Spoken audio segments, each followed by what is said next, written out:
The office bully is in for a shock. Tim Allen is fighting back as Joe Somebody at 11:20. First on BBC One, the Queen of Mean's run-in with the Royals. I wanted to be famous. Even I just though- thought it'd be really terrific to be famous. She was obviously rich, a bit of a spoilt bitch, tough as old boots, almost cruelly so. Annie was in the gutter. They'd given me about 6 weeks to live.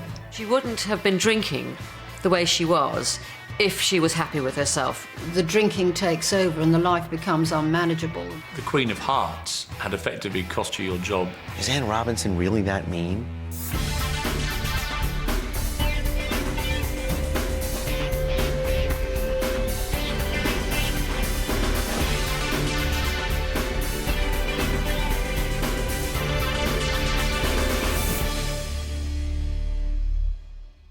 Anne Robinson's a huge television star on both sides of the Atlantic.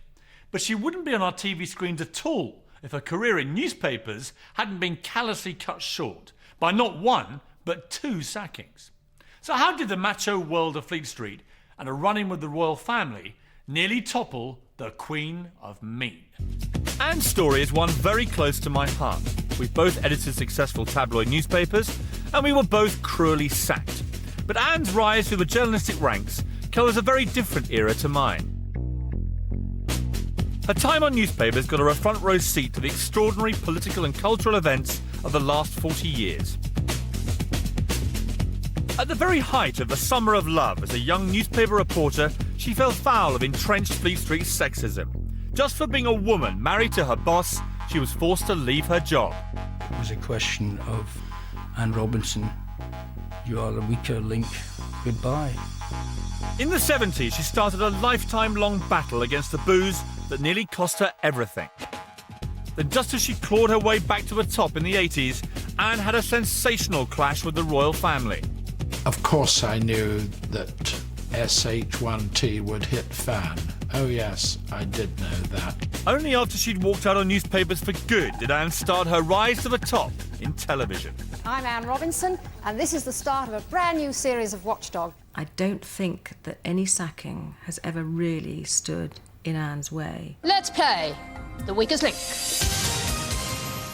Now, The Weakest Link's one of the biggest TV shows in the world. Since it first hit our screens, there have been over 1,000 episodes made in Britain, and 90 countries have their Anne Robinson clones. Welcome. Willkommen. Bonsoir. Welcome. There may be many pretenders to her throne, but Anne Robinson is still the Queen of Mean, as I discovered to my cost. Here's sacked again. You are the weakest link. Goodbye.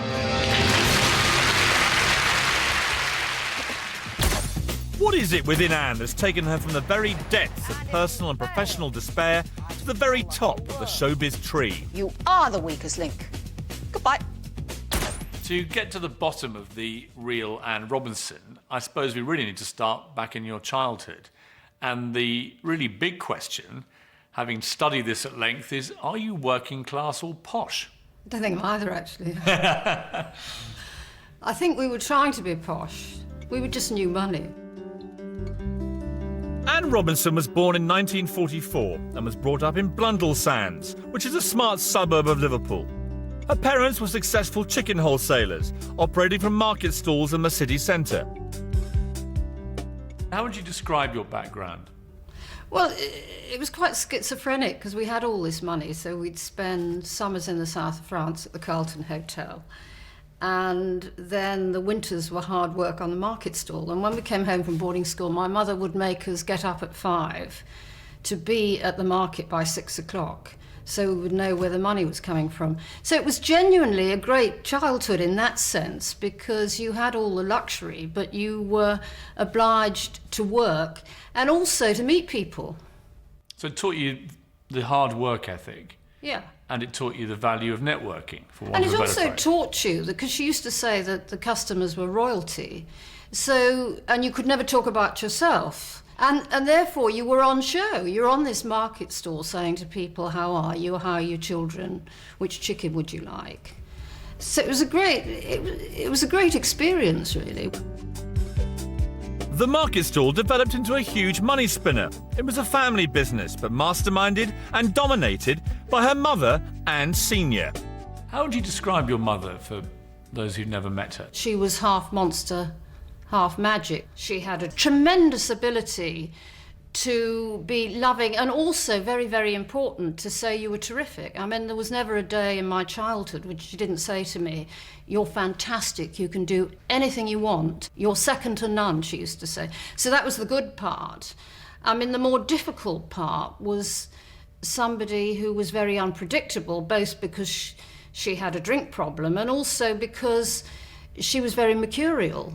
Was she quite thick-skinned, would you say? Yes, remember, she was working in a complete man's world. I can remember as a child, you go through the fish market, the wholesale fish market in Liverpool and the wholesale meat market, and she was the only woman around, and it didn't bother her in the least. In fact, you know, she found men she worked with or had to deal with rather comically slow. And were they very sexist towards her? They were terrified of her. And what about you as you got a bit older? How did they treat you? Well, I don't think I noticed, Piers. I mean, you were always in her wake anyway, so people treated you pretty well. What age were you when you went up to London, as I suppose you would call it then, or was it down to London? How would you phrase it when you were a young Scouse girl? 18, 19. And what did you expect it to be like then? I had a childhood of a very strong, successful, money-making mother who was saying, "Don't do what I do. You know, find a man to keep you." So when you went to London, were you thinking, I'm going to defy my mother's suggestion and I'm going to go and be like her? Or were you thinking, actually, I'll go to secretarial college and maybe I'll do what she says? No, because I'd refused to stay on at school. I didn't want to go to university. It was far too much of a waste of time. And I wanted to be famous. Even I just then? thought it'd be really terrific to be famous. In the 60s, an 18-year-old Anne Robinson left home with a burning desire to succeed. The decade was just starting to swing. The pill had been made available on the NHS, the Profumo scandal was around the corner, and London was at the centre of everything.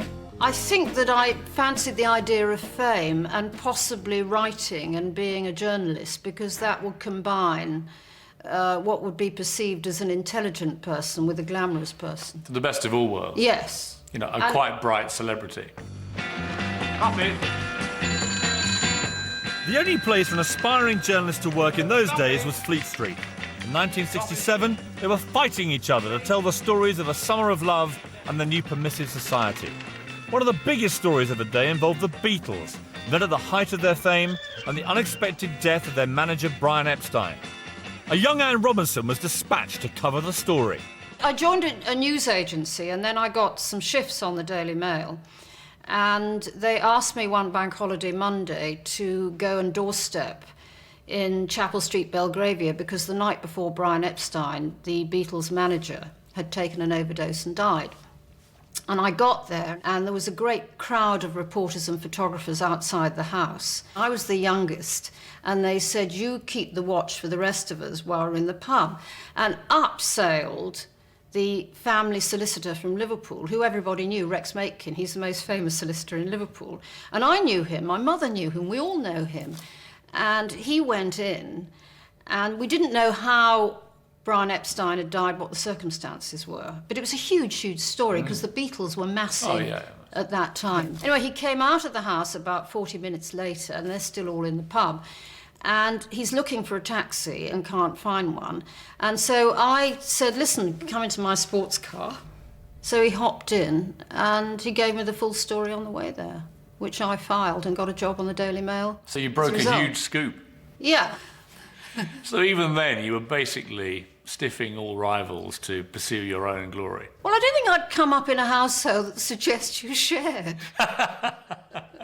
You know, it was very much a philosophy of last in the queue, first on the bus. That was my training.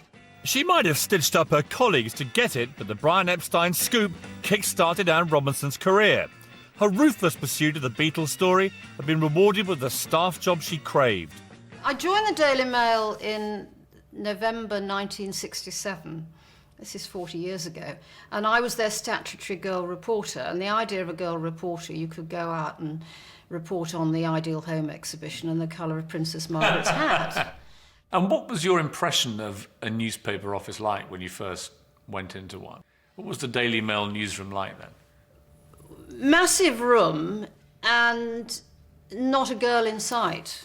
And incredibly noisy, because it was typewriter days. Very, very noisy and quite middle-aged. And A lot of middle-aged sexist blokes, basically. it was male in all sorts of comical ways. For example, there was a back bench that subbed your copy, and they were very ho-ho Surrey blokes. And what they would do, they would call you over, like they'd say, Anne Robinson, this is your copy, and you go over, and then they'd drop it as you got there. So you'd have to bend over in your miniskirt. Annie came along and was quite a whirlwind-type figure. She was obviously rich, a bit of a spoilt bitch, I suppose, but very aware of her sexuality. She wore, even for the 60s, very, very short miniskirts. She was very tough.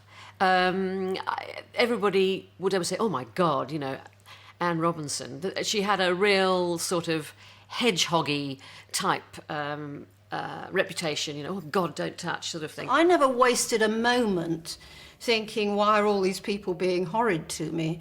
I spent quite a lot of time thinking, I don't have to put up with this for much longer, because actually, the wonderful thing I have discovered at the Daily Mail is I'm about 3 times brighter than almost anyone in this room. But Anne did meet one man who caught her eye.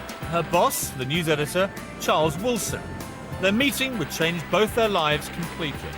As a young reporter, she was quite a number. She was extraordinary. She was amazingly enthusiastic, very, very bright and highly talented. And you could see, you'd have to be a genius to see that this was a walking talent. The news editor, Charles Wilson, reckoned my talent. Now, that is a very attractive thing to a woman, that somebody says you're a great reporter. Well, he recognised a lot of your talents, didn't he? Because he ended up proposing to you. Yes, he did, very quickly. And we got married in the January. I mean, it was a whirlwind romance. He'll say he was just bowled away by this, zowie redhead in the office. And then had to let her know that the joys of marriage meant that he also got to fire her. The newlyweds' honeymoon period lasted only a matter of days. The Daily Mail simply didn't tolerate married couples working together, and Charlie's boss wasn't going to let this one go. I was sitting with Jack Crossley, my boss, and Jack came out and said, Annie's got to go. The editor says, you two can't work together. She's got to go. So we went home that night to our love nest, secluded love nest on the edge of a wood and deep in Surrey. And I gently, I thought I was being gentle, revealed that her career at the Daily Mail was about to come to an end. Did you know about this rule? No. So how did you feel? Well, I was astonished and flabbergasted, and he said, but don't worry, because we've made an arrangement with the Evening News, which was the sister paper, for you to work on the diary. And I said to him, I'm not a diary reporter, I'm a decent journalist. And he said, well, let's make a fuss about it. I don't think she said very much. I think she was in as much a state of shock as I had been when I had to tell her. So did Charlie actually technically fire you then? Well, I think he told me the news. The editor had made it quite clear that he didn't want husband and wife working. But he didn't tell you this, Charlie did? Charlie told me. So you were effectively sacked by your new husband? Well, you can put it that way, but I certainly heard the news from this new husband. These days, you say to yourself, well, shouldn't that have been a discussion? Shouldn't you have decided, well, we can't work there, which one of us is going to go? There was no question of that. I mean, it was a question of, you can't fire me, I'm the boss. One of them had to leave, and Annie was the one who had to go, because Charlie was very much the kingpin there. But in truth, I don't think her marriage really recovered from that interview. This sacking was a key moment in the young Anne Robinson's life. It was the first time that things had not gone her way. It's funny, this is a bit of her advice. Choose the battles you can win, and if that's what they're saying, what can you do but throw your hands up and go, that's ridiculous, and move on? All it would do is motivate you to become even bigger and better somewhere else. But she wasn't out of work for long. Within a few months, Anne had landed a big job on the Sunday Times. You actually felt, sod this, I'm going to prove a point to them. Yeah, I thought, well, actually, I'm capable of better than this, and a Sunday newspaper seemed a very good idea. And the Sunday Times in those days was... Well, the editor was Harry Evans, who was, to many people's eyes, one of the great editors of all time. And the refreshing thing about joining the Sunday Times was I went from this very male feudal system to one where you got to the newsroom and they said, we'd like you to go to Hull. Now, let's see what train we can get you that has a restaurant car on it. You know, it was very different. When Anne was a reporter on the Sunday Times, it was a great period to be a journalist. The country was going through huge change and turmoil. Industrial action, Northern Ireland. As a young star on the paper, Anne was trusted to cover all the big stories. Sunday Times was always regarded as a kind of pinnacle. You know, if you were a woman, you would really aspire to the Sunday Times. To go with her dream job, Anne had her only child, Emma, in 1970. But her marriage was going downhill. With divorce from Charlie in 1973, coupled with a very high-stress job, Anne began to lose control. She drank like the rest of us drank. Hardened old hacks who knew their business very well. Did they have too much to drink each lunch? Yes, it was absolutely commonplace. A lot of stories were discussed in the pubs. It wasn't a necessity to drink to get on in Fleet Street, but it certainly oiled the wheels. How much of a drinking culture was it in those days? Total. I mean, I remember doing my first shift in Fleet Street, Yeah. my only day's work in Fleet Street itself, and just being astonished that it basically involved at 11 o'clock being taken to the pub by the news editor, and there we sat for about 4 hours. This seemed perfectly normal. That was only 20 years ago, and I was told that back in the period you're talking about, it was twice as bad. We used to have a system at the Daily Mail called the Jimmy Drawbell Lunch, which meant that all the executives planned the best place to have lunch, and they would take one reporter along who would sign the bill and put that in as expenses, so it went on the film. Could you have been a successful journalist in that era if you hadn't been, for want of a phrase, one of the lads in terms of joining them drink for drink? Yes. You could Yes, have. because if anyone was capable of doing their own thing, it was me. So I can't blame the culture of Fleet Street. And I love the culture. Nobody forced the drink down me. I mean, obviously you had a very well documented drink problem, but you were still able to perform well as a journalist. There's always a time when you are drinking quite heavily and still functioning very well, but it's not for long because the drinking takes over and the life becomes unmanageable and professional life just falls to pieces, and that's what happened to me. By the mid-70s, the conflict and discord ripping through Britain was mirrored in Anne's own life. Her drinking had become an open secret at the Sunday Times. It got so bad that the news editor wouldn't let her report on the Birmingham pub bombings. The rising star, once trusted with the biggest stories, could no longer cope. Annie was in the gutter. Annie was in a very, very rough state. I personally don't think if she'd carried on, she had very long to live. By the mid-70s, I just gave up working on the Sunday Times. I couldn't cope anymore. I mean, I was going on jobs and I couldn't really file my copy. Because the thing about drinking as much as I was drinking was there's a tremendous shame attached to it. And in the end, I just gave in my notice and gave up. I mean, how much were you drinking? On a bad day, what would you be drinking? I don't think it'd be that much, because I don't think it really, quantifying it is very impressive, because there wasn't much of me. You know, the more I drank, the less of me. I mean, at one point, I think towards the very end of my drink problem, which was about 1977, I weighed about 6 stone, and they'd given me about 6 weeks to live. God. Yeah. How did you feel? I think I'd stopped feeling. And I lived in a haze. And couldn't quite understand how it had happened to me and couldn't stop drinking. I mean, it was hopeless and helpless and dreadful and full of despair. And you by now, your marriage had ended. Yeah. And you had a daughter, Yeah. Emma. through a well-publicised custody battle and so on. Very difficult for you as an alcoholic to be trying to raise a child at the same time. What was it that actually made you stop drinking in the end? Well, I think the shame, really, the complete shame that I was going to continue to be completely incapable. The shame of not doing a job as a mother. The only person who sort of labels herself with shame is her. I appreciate that must be incredibly hard. What very few people knew at the time was that Anne had lost custody of Emma in the 1973 court case.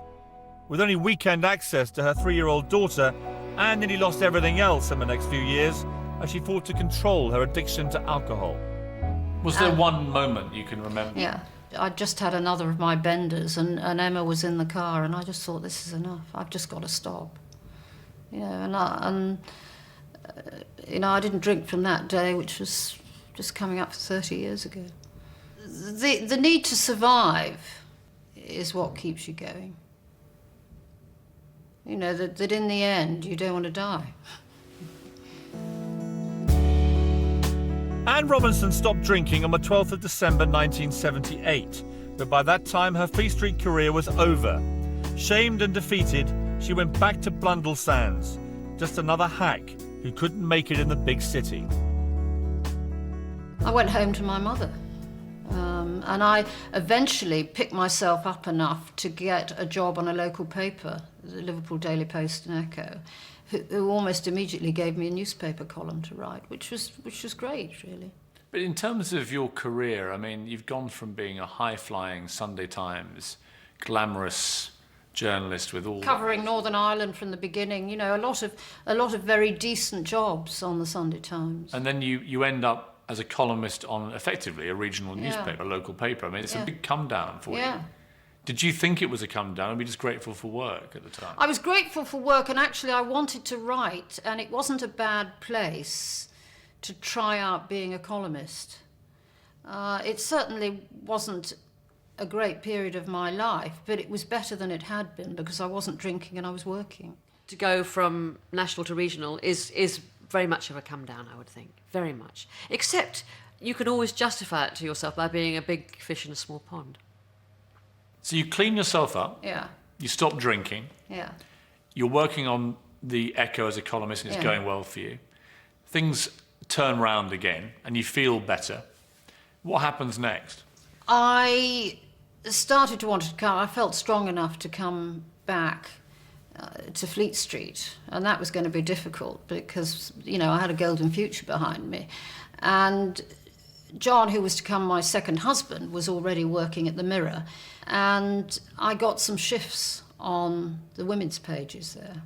Within a few months, they hired me.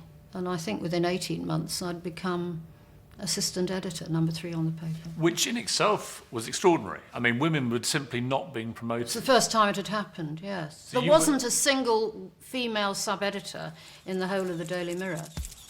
1983 saw the tabloids wage a fierce war for readers. Journalists and photographers were all desperate to outdo each other and get stories onto the front pages that would grab public attention and sell newspapers.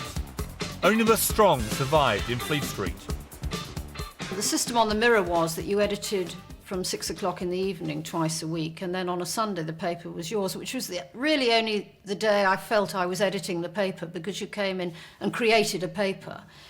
And that was enormous fun, and I used to think Sunday was the day I could make an impact. But I started editing the Daily Mirror at the start of the Falklands War. So, I was editing the paper the night the Belgrano went down, the night the Sheffield went down. And it was enormously exciting and very frightening, really, because, it's a huge newspaper and it was yours. It was as the first female assistant editor of a Fleet Street paper that Anne got an early taste of fame. Rival newspapers wrote about her, and TV producers started to call. She was invited to review the papers on breakfast time. It does take 2 people to make a baby. Absolutely, yes, absolutely. And back at the day job, Anne was beginning to make her mark. Did you try and be a more feminine editor deliberately because you were the first woman to be doing this job, or did you try and be one of the lads editing? I tried to do stories on a Sunday that I thought were interesting. So it was always my attempt on a Sunday to have something that my Auntie Betty in Birkdale would say, wow, must get the Mirror today. In the 1980s, royal stories were the key to selling tabloids, and there were exciting new royals to write about. But although the young Princess Diana gave Anne plenty of stories to fill the paper, one news scoop was about to get her the sack for the second time. You may not have realised it at the time, but the 14th of November 1982 became a rather momentous day for you, because that was the day you published a story about Princess Diana that was to lead to your second effective sacking. The important date was November the 13th. The royal family had gone, as they do every year, to the Albert Hall for the remembrance service.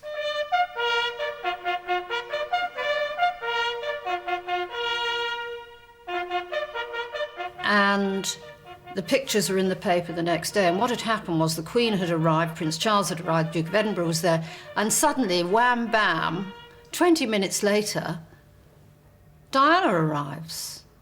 Unheard of. Having been already reporting on the royal family for the previous 12 or 13 years, I knew that anybody who turned up after the Queen at a do like this was in serious trouble. You just didn't behave like that.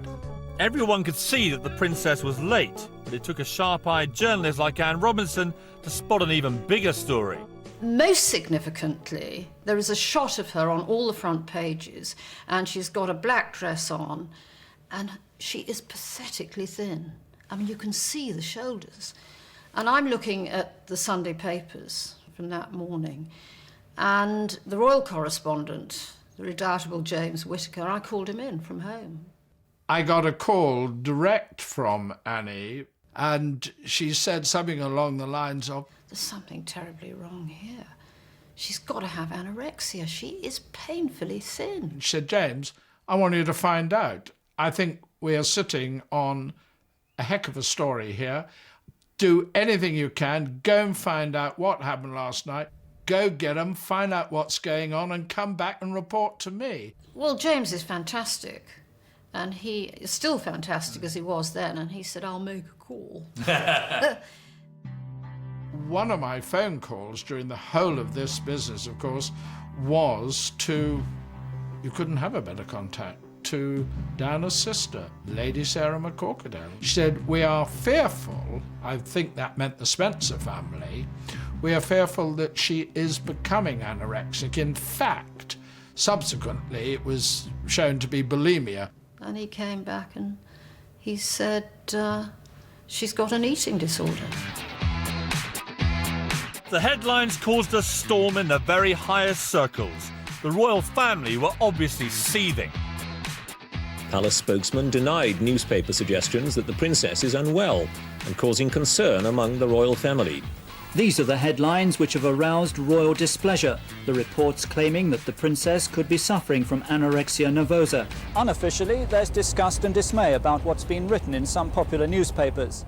Of course I knew that SH1T would hit fan. Oh yes, I did know that. And of course the second we ran this story, the whole paper was so badly attacked. Michael Shea, I think, was the press secretary to the Queen at Buckingham Palace. He went ranting and raving about this irresponsible journalism and all that. No, he wasn't pleased at all. And I think what happens is Michael Shea would then ring up editors of newspapers who he felt had been offensive and, you know, give them a roasting. And in those days, editors probably listened to that. Did you have any compulsion about running it? I didn't. I thought it was a genuinely good story. I thought it was right to question what was happening to Diana. Not for a single second did I believe that we were taking too much of a risk. After all, I trusted James completely. When it came to his sources, he confirmed it. As night follows day, I thought it should go into the paper. No part of you thought, I'm invading her privacy here, or No. any of the issues that have become No, I think so we were hot right these to days? ask what was going on here. So you published the story. Did you feel that you were breaking something important? I thought we had a good page one the next morning. When did you begin to sense that not everyone agreed with you, or that there had been a fallout from this? Well, I didn't really until the next week. I should have been editing again, probably on the Thursday or maybe the Wednesday and the Friday. And I wasn't on the editing rota.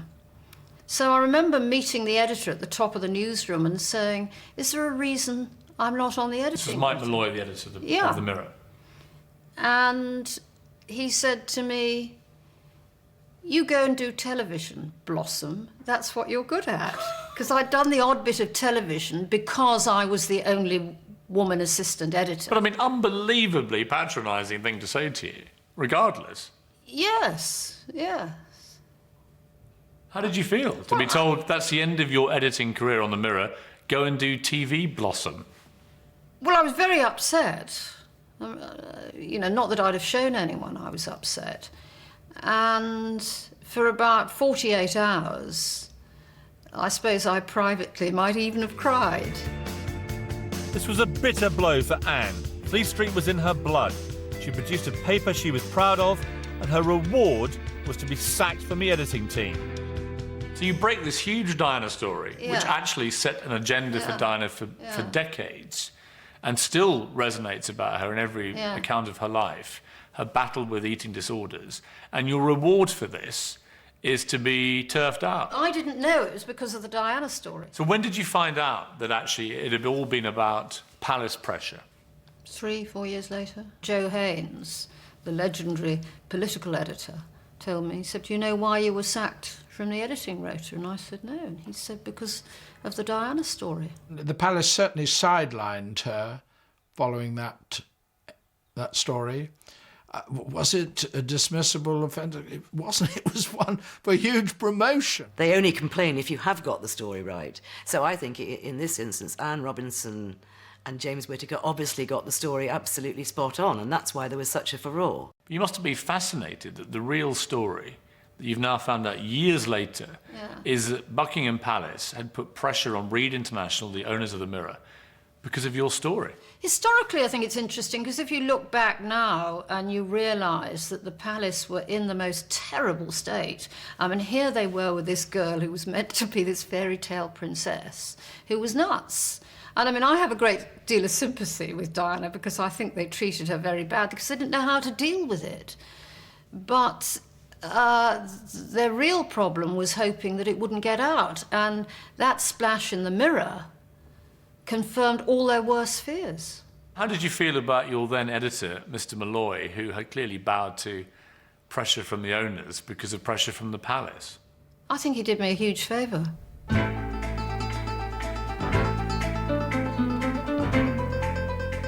Anne Robinson is further evidence of how women are steadily scaling the heights of power. Anne moved into TV, but Blossom wasn't immediately very good at it. Her first stumbling steps took her onto Question Time and a row with Norman Tebbit. Norman Tebbit talks about accomplishing tasks that haven't been accomplished before. Well, no one has accomplished a task like the Tory government by putting 3.25 million people out of work. I remember saying hello and good evening, or maybe just good evening, answering one question which got a mild round of applause, and running from the theatre in horror at how appallingly bad I'd been.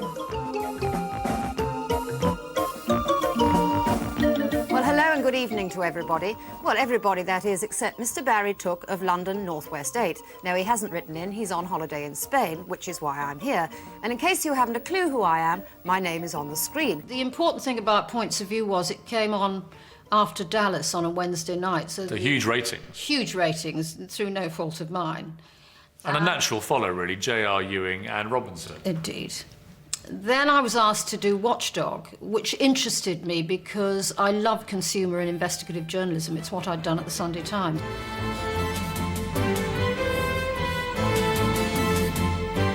At Watchdog, she found her feet. It was the perfect job for a tough, no-nonsense Fleet Street journalist who'd argue with anyone. Hello and good evening and welcome to Watchdog, live from Television Centre tonight. Annie really was Fleet Street to me. You'd give her a script that would be just wishy-washy and fighting around. You thought it was telling the story, but Annie immediately, straight away, saw the story.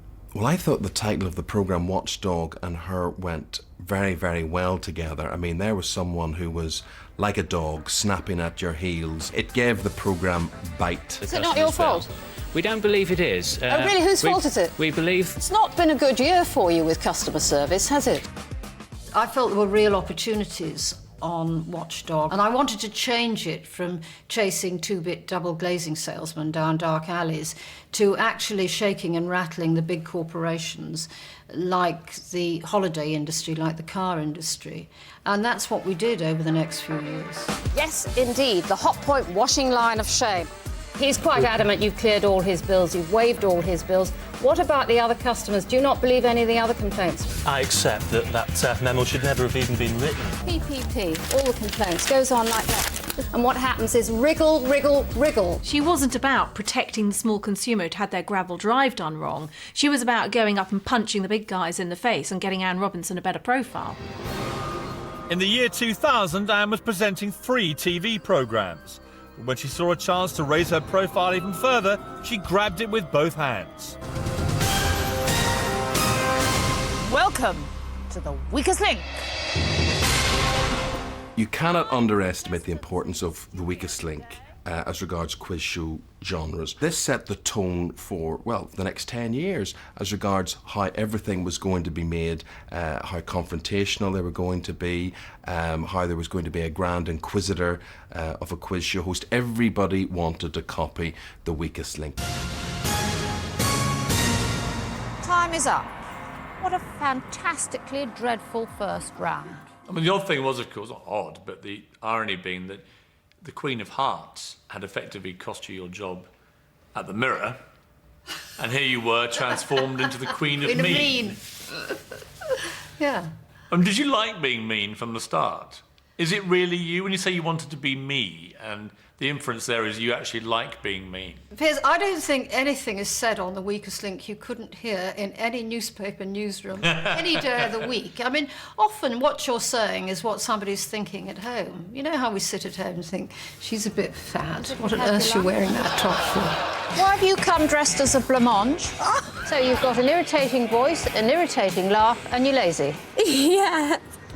You're not really a medium, are you? You're more of an extra large. Piers, sacked again. You are The Weakest Link. Goodbye. I think the dismissive Anne Robinson on The Weakest Link is absolutely for real, yes. I think that's probably where it came from. Goodbye. Yes, that curtness. I put together packages of care for older people. Packages of care? Yes. I'm an entry to employment coordinator. Don't be silly. There is no such thing. That's just There is. stupid string of words. No. Don't speak to me. She's not great with people who aren't very clever, and she's not very good with people who are lazy, and she's not very good with people who don't do their jobs properly. So whether that's a contestant who doesn't know the right answers or a researcher who's just fumbled up with something, she can be quite mean. It's an element to her which she can turn on for the purposes of doing that show. The strongest link. But it's a tiny part of a much more complicated, incredibly clever and focused woman. Do you wear that to synagogue? No, of course not. What do you wear to synagogue? A little short dress because it's hard to sit down. Many people say that you spawned this kind of cruel reality, if you like. Do you agree with that? Do you feel responsible for it? Are you proud of it? I think I was just being me, and I'm quite proud that it set off a trend, yes. How seriously should people take it, do you think? Do you think part of the problem is sense of humour failure? Some people that you're dealing with are nowhere near as tough. They are quite vulnerable people. Who are you talking about? Some of the contestants on Weakest Link... I have maybe... genuinely never known, I've done more than 1,000 shows, known a contestant be upset with me. They are very often upset with themselves. Well, hang on, I was absolutely distraught when I got kicked off. Well, you're the exception, then. You delicate flower. Yeah, but I don't think you'll find a contestant saying, how dare she have said that to me. Some of them would feel very shortchanged if I didn't banter with them. And what you're looking for is someone who'll play with you and you can have some fun with. I mean, you're not there to drown kittens. By the way, read So last season. Enjoy. So Weakest Link is doing so well that the Americans decide they want to do Weakest Link. They came over and they actually brought a possible host with them. And we did 2 shows, one with their host and one with me. Typically, fearlessly, she wasn't going to let anyone else get this gig until they told her that she hadn't got it. And a lot of people would not risk the rejection. In March 2001, the show went to the States with Anne as the host, but her success was far from assured. In America, she was a complete unknown. NBC and the marketing department launched this incredible nationwide campaign. You would have had to live under a rock to not know that Weakest Link and Anne Robinson were coming to the United States. No gimmies, no do-overs, no lifelines, no hints. Anne was determined to crack the States. If she did, she'd be the first British presenter to do it. By the time the Weakest Link went to the States, Anne had the complete package. She had the look, she had the act, she had the format to bring on tour. This is NBC, guys. This is Studio One. This is prime time. This is America, folks. On her first day here at NBC, would you say hello to your host, Anne Robinson? Welcome to the Weakest Link. And the music went up, and I thought, God, Annie, is this believable? Amazing. But you were the first mean Brit to crack it. Yeah. In America. Yeah. I mean, Simon Cowell followed you. A load of others followed you. I have now followed you, obviously. Let's get that in. You know, they do love a good mean Brit, don't they? Yeah. No, they were terrific. And you could get a table anywhere. And it's what I call the Mafia of the Famous. So you walk into the Beverly Hills Hotel and Michael Caine says hello to you. I mean, amazing times for you. There was a 40-foot poster for about 6 months up in Times Square. And what did you, when you saw that poster, what Yeah. did you think? I just thought, you can believe anything now. Annie always used to give me the advice, and she applied it to men with me. Use them as a taxi, Alice. Let them take you from A to B. And I think that's what Annie's doing with The Weakest Link. And I think her B was Hollywood and conquering America. And I think she was using The Weakest Link to get her international fame and glory.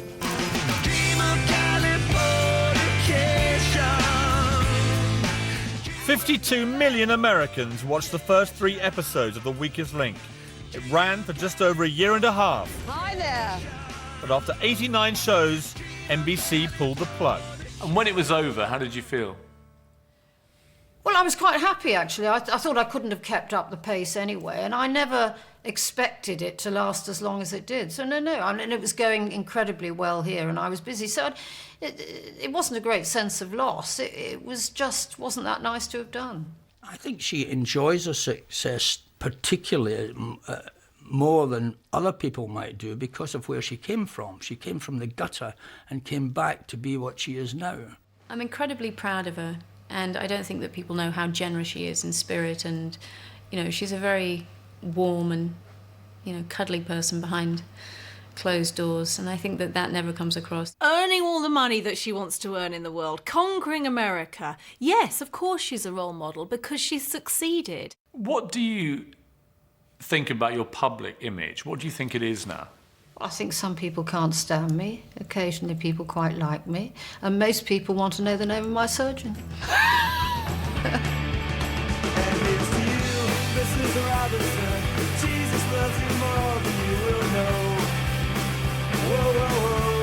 Well, things are going wrong for Anne tomorrow. Join her for Outtake TV at 7:30 here on BBC One.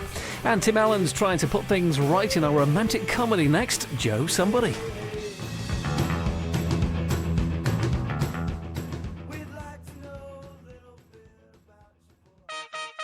Hi, she's Myling Class. And he's Adrian Child. And this is the one show that does what you tell us. Stories about wildlife to tales from real life. The One Show is out there to bring you the ones that matter. If it's going on where you are, it's going in the One Show. Well, the nation's fat cats need to go on a diet, and could floating houses be the answer to Britain's flood crisis? The One Show tomorrow at 7 here on BBC One. It's very cruel because it happened 3 times to us this month, that in the last minute of the game you lose, but it's part of football. Any manager will tell you there's nothing better than scoring in the last minute. It's a great feeling to finish the game on a winning side. Go to bbc.co.uk/football to watch interviews with players and managers after the game. The language of football on the BBC.